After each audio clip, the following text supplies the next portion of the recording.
लाखनी तालुक्यातील पळसगाव रेती डेपोतील एका धक्कादायक रेती घोटाळ्यामुळे प्रशासनात खळबळ उडाली आहे। गरीब घरकुल लाभार्थ्यांसाठी राखीव असलेली तब्बल 310 ब्रॅस रेतीची चोरी झाली असून यामुळे शासनाचे अंदाजे 20 लाख रुपयाचे मोठे नुकसान झाले आहे। हा डेपो 10 सप्टेंबर पासून बंद असतानाही एवढ्या मोठ्या प्रमाणात रेतीची अफरातफरी झाली। या चोरीमागे वरिष्ठ अधिकाऱ्यांचे संगनमत असल्याचं बोललं जात असून याकडे दुर्लक्ष असल्याची चर्चा आहे।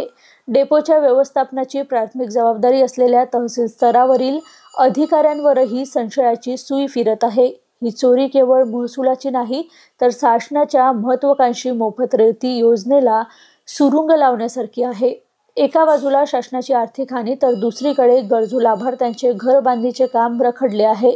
रेती माफियांशी संगनमत असल्याचा संशय असलेल्या या अधिकाऱ्यांवरही तातडीने निलंबनाची कारवाई करून फौजदारी गुन्हा दाखल करण्याची मागणी आता जोर धरू लागली आहे।